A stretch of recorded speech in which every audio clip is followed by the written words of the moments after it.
Vamos falar agora da denúncia e da queixa, né? Lembrando que a denúncia é a peça processual que dá início à ação penal pública, né? É sempre oferecida pelo Ministério Público, seja na ação penal pública condicionada ou incondicionada. E a queixa é a peça processual que dá início ou provoca a tutela jurisdicional da ação penal privada, e ela é apresentada pelo querelante ou por seu representante legal, né? E ela deve ser assinada por quem tem capacidade postulatória, né? Ou seja, advogado. O artigo 41, ele vem dizendo dos requisitos da denúncia ou da queixa. E, embora ele traga algumas regras, a gente sabe que a petição, né, traz outros requisitos além desses do artigo 41, como, por exemplo, o endereçamento, né, quem é dirigida, o pedido, né, então, excelentíssimo senhor, doutor juiz da vara criminal, né, então, o endereçamento, a qualificação do acusado ou identificação pela forma que ele possa, ou características que ele possa ser identificado, a exposição do fato criminoso com todas as suas circunstâncias, a classificação do crime, o pedido de condenação, a data, o nome e o cargo de quem está oferecendo a denúncia, né, do promotor, a assinatura do promotor, né, seja ela eletrônica ou não, né.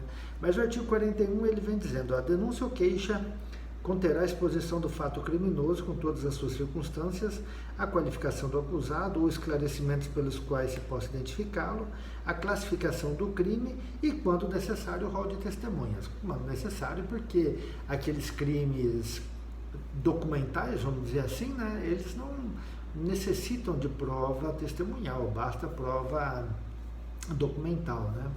Mas desses requisitos aqui, aquele que é essencial, aquele que não pode faltar, aquele que deve estar completo, é a exposição do fato criminoso com todas as suas circunstâncias.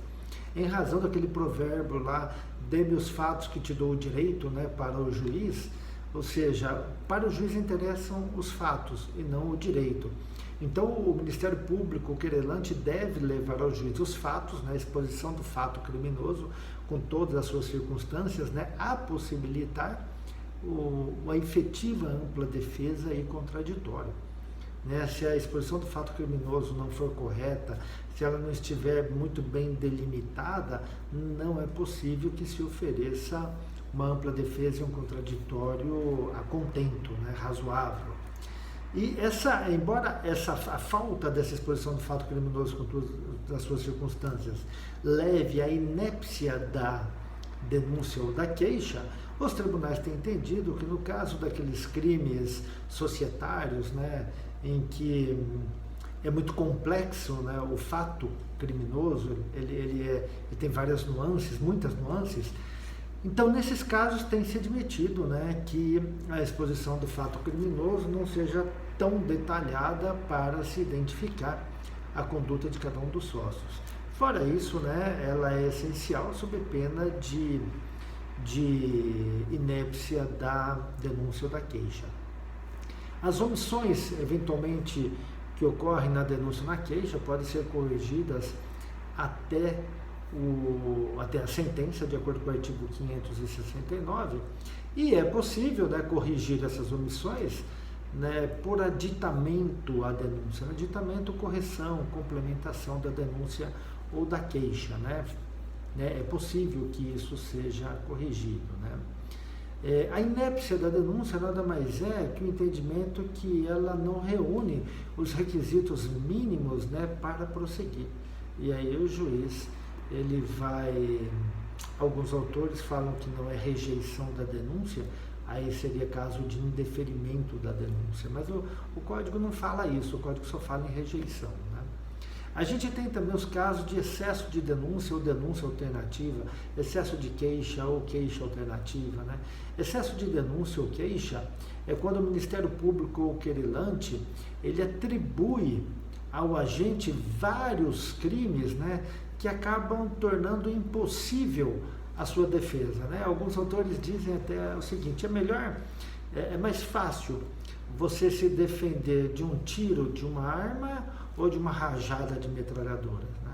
é mais fácil a gente se defender de um tiro, né? Você pula para um lado, lá cai para um canto lá e pode não ser atingido.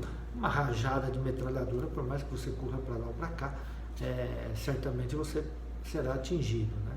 E a denúncia alternativa é aquela em que o Ministério Público, né, ou a queixa alternativa, em que o querelante ele acaba expondo o fato criminoso, dando a ideia ao juiz ou às pessoas que, se ele não entender que o crime é um, ele pode ser outro, se não for o outro, ele pode ser aquele outro. Então, né, alguma coisa ele pode ser, ou seja, está tudo aqui, vê aí o que você acha que é, né? Tanto o excesso de denúncia quanto a denúncia alternativa, segundo a doutrina e a jurisprudência, elas afrontam a ampla defesa porque elas não permitem que você faça uma defesa correta em razão daquilo que objetivamente te acusam, né? Então, por isso, se entende também como denúncia ou queixa inepta, quando há excesso de denúncia ou queixa alternativa. O artigo 46 ele traz o prazo da denúncia, né? O prazo para oferecimento da denúncia, estando o réu preso, será de 5 dias, estando solto, de 15 dias. E é claro que sempre a gente deve lembrar que essa é a regra geral. Nada impede que leis especiais tragam prazos diferentes também, pelo princípio da especialidade. Em relação à queixa, nós já vimos lá o prazo de 6 meses, a partir de quando se sabe quem é o autor do fato, né? O prazo é outro. Ainda no artigo 46, né, ele vem dizendo aqui que o prazo, no caso de aditamento, né, será de 3 dias. Né? Quando está solto o réu, né, o denunciado, né, dificilmente se cumprem esses prazos aí, em razão do excesso de trabalho que há no Ministério Público. Agora, não podemos esquecer que, para fins da queixa, o prazo é decadencial. Passou 6 meses, acabou, não tem mais jeito, né? Quando a denúncia ou a queixa ela é oferecida, ou seja, apresentada para o juiz, diz o artigo 395, né, qual a postura do juiz quando recebe lá, quando tem a denúncia ou a queixa em suas mãos. Artigo 395. A denúncia ou queixa será rejeitada quando for manifestamente inepta, né? Por exemplo, né, nos casos em que a exposição do fato criminoso não está bem definida, né, ou quando faltam informações, ou quando não há exposição do fato criminoso com todas as suas circunstâncias.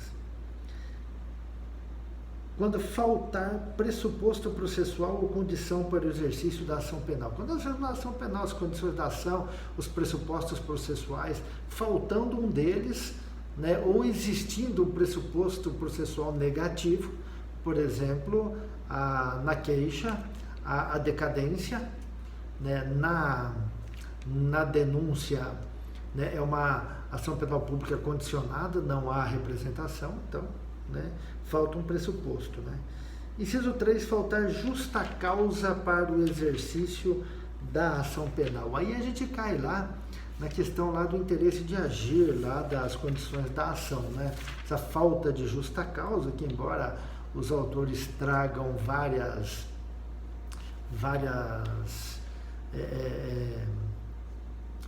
conceitos, né, do que seria justa causa, do que seria esse interesse de agir, né, a maioria, né, e os tribunais têm entendido que essa justa causa é prova da materialidade do fato e indícios da autoria. Né, faltando prova da materialidade do fato e indícios da autoria, a gente tem falta de interesse de agir, falta de justa causa para a ação penal. Né? Não sendo o caso, né, de rejeição da denúncia, nesses casos aqui previstos no artigo 395, o juiz deve receber e determinar a citação do acusado. Esse recebimento da denúncia deve ser fundamentado, e a sua fundamentação ela tem que ser tão somente técnica. Né? O juiz não pode entrar no mérito, né, sob pena de afrontar o princípio da imparcialidade, né, e ser aí arguida uma suspeição em relação a ele, né? Então ele tem que ter um cuidado muito grande na fundamentação do recebimento da denúncia, né, porque pode ocasionar uma suspeição, né? Há uma crítica muito grande em relação, né, a essa fundamentação. Essa fundamentação ela é importante, né, deve existir, né? Não vamos esquecer que a Constituição Federal exige, né, do julgador, né, que ele fundamente todas as suas decisões. O artigo 581, inciso 1 do Código de Processo Penal, vem dizendo o seguinte: caberá recurso, no sentido estrito, da decisão, despacho ou sentença, inciso 1, que não receber a denúncia ou a queixa. Ou seja, quando houver rejeição da denúncia ou da queixa, cabe recurso em sentido estrito por parte do Ministério Público ou do querelante. Um ponto interessante aqui é que quando a gente fala aqui da falta de justa causa, né, vamos imaginar que falta prova da materialidade, indícios da autoria, e o juiz não recebeu a denúncia, mas o Ministério Público depois conseguiu os indícios da autoria e oferece nova denúncia, o juiz pode receber? Pode. Né? Aquele problema existente não existe mais, ele pode receber.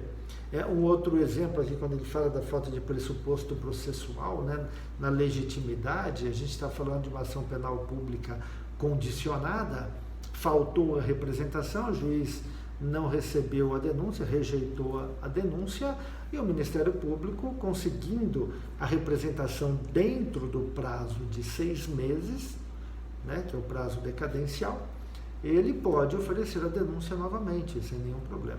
É aí que alguns autores entendem que, quando a rejeição da denúncia extinguir a ação e não permitir que nova denúncia ocorra, então a gente tem um caso de rejeição. E quando houver a possibilidade de uma nova denúncia, nós estaremos tratando de um caso de indeferimento. Mas são questões doutrinárias apenas, né? O Código fala em rejeição e rejeição apenas, ok?